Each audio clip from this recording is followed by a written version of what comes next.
اللهم صل على محمد وعلى ال محمد كما صليت على ابراهيم وعلى ال ابراهيم انك حميد مجيد اللهم بارك على محمد وعلى ال محمد كما باركت على ابراهيم وعلى ال ابراهيم انك حميد مجيد السلام علیکم. کیا حال چال ہے آپ سب کا؟ امید ہے کہ آپ سب ٹھیک ٹھاک ہوں گے. یہاں پر صبح صبح باہر نکلی تو باہر کا موسم بہت اچھا ہوا تھا. آج اتنی زیادہ ٹھنڈ نہیں تھی, بادل تھے اور موسم بھی اچھا تھا. بادلوں کی وجہ سے زیادہ موسم ٹھنڈا نہیں تھا. باہر جب نکلے تو باہر کی صبح صبح کی جو تھی اللہ تعالیٰ کی رحمت اور برکت, اس سے تھوڑا انسان فریش ہو جاتا ہے. اور یہی حال میرا ہوا کہ تھوڑا سا جو ذہنی دباؤ تھا وہ کم ہوا صبح صبح کی ہوا لینے سے. اور ویسے بھی کہتے ہیں کہ صبح صبح باہر نکلنے سے انسان کے اوپر جو تھوڑا بہت بوجھ ہوتا ہے وہ انسان بالکل فریش ہو جاتا ہے. اور یہاں پر اتنی سردی ہے اور دیکھیں سردی میں بھی یہ جو گھاس ہے وہ بالکل فریش ہے. تو نہیں تو اوپر دیکھیں تو درخت جو ہے وہ ان کے پتے جو ہے وہ سارے جھڑ چکے ہیں, خشک ہو چکے ہیں اور ان کا رنگ بھی پیلا ہو چکا ہے. لیکن جو نیچے والی گھاس ہے وہ بالکل فریش ہے.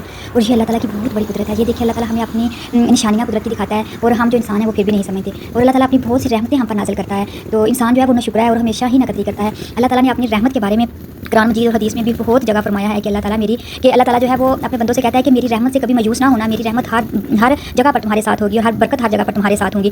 اللہ تعالیٰ کی رحمت جو ہے وہ بہت زیادہ ہے. اور اللہ تعالیٰ فرماتے ہیں کہ میری رحمت جو ہے وہ ہر چیز پر وسیع ہے. اور اللہ تعالیٰ کہتے ہیں کہ بندہ جو ہے وہ اللہ تعالیٰ کی رحمت سے کبھی بھی مایوس نہ ہو, کیونکہ بے شک اللہ تعالیٰ جو ہے وہ تمام گناہوں کو معاف کر دیتے ہیں. اور اللہ تعالیٰ کہتے ہیں کہ اگر تم سے کبھی کوئی غلطی ہو جائے کہ گناہ ہو جائے تو مجھ سے میری رحمت کی دعا مانگو, میں تمہاری دعا قبول کروں گا اور تمہیں بخش دوں گا. لیکن ہم ناشکرے لوگ ہیں, ہم پھر بھی نہیں مانتے. ہم کہتے ہیں کہ ٹھیک ہے کرتے جاؤ ایک دفعہ اللہ تعالیٰ سے مانگ لیں گے. اور یہاں پر یہ دیکھیں میں جا رہی تھی تو ان کا راستے میں نا ان کی عبادت گاہ آئی. جیسے ہم صبح صبح اٹھ کے نماز پڑھتے ہیں نا, تو یہاں پر بھی یہ لوگ صبح صبح جا کے تو اپنی عبادت کرتے ہوں گے. یہاں پر ایک بوڑھی عورت تھی, وہ اندر جا رہی تھی. اور اکثر ہم نے دیکھا ہے کہ یہاں سے جاتے ہوئے جب ہم جا رہے ہوتے ہیں تو راستے میں جو لوگ ہیں نا اس اپنی عبادت گاہ کے آگے کھڑے ہو کے نا جھک کر سلام کر کے گزرتے ہیں.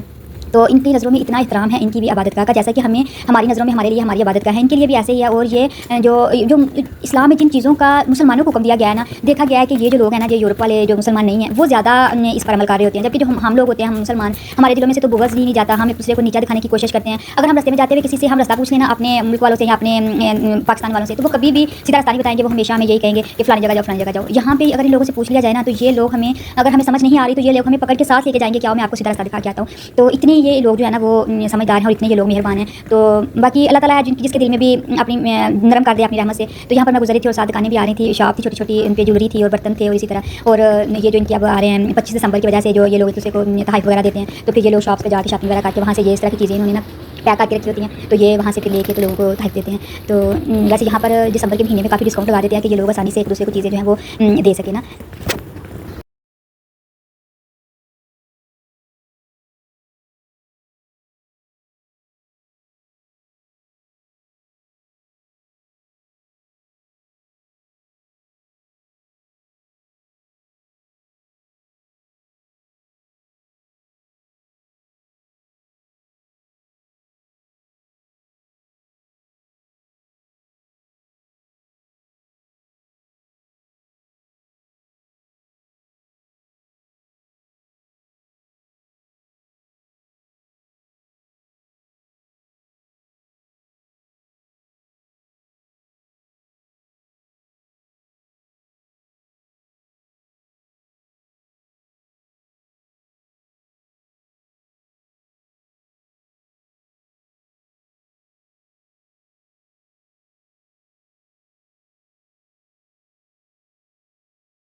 اور ہمارے ملک میں تو ایسا ہوتا ہے جب کوئی ہماری عید آتی ہے یا کوئی ایسے فنکشن کا موسم ہوتا ہے شادیوں وغیرہ کا, تو اور زیادہ مہنگائی کر دیتے ہیں کہ کوئی لے نہ پائے بس. تو بس یہی چیزیں ہیں جو اسلام ہمیں سکھاتا ہے کہ بس رحم کرو لوگوں پر بھی تو اللہ تعالیٰ تم پر بھی رحم کرے گا. لیکن ہم لوگ سمجھتے نہیں ہیں. بس اللہ تعالیٰ سے ہمیشہ دعا ہی کرنی چاہیے کہ اللہ تعالیٰ اپنی رحمت اور برکت سے ہمیں نوازے اور ہمارے دلوں میں بھی نرمیاں پیدا فرمائے اور ہم بھی ایک دوسرے کو اپنے بہن بھائیوں کی طرح سمجھیں. تو اللہ تعالیٰ ہمیں بھی مزید کامیابیوں سے نوازے گا. اللہ تعالیٰ سے بس ہمیشہ یہی دعا کرتے ہیں, اللہ تعالیٰ آپ سب کو ہمیشہ خوش کرم رکھے, آباد رکھے.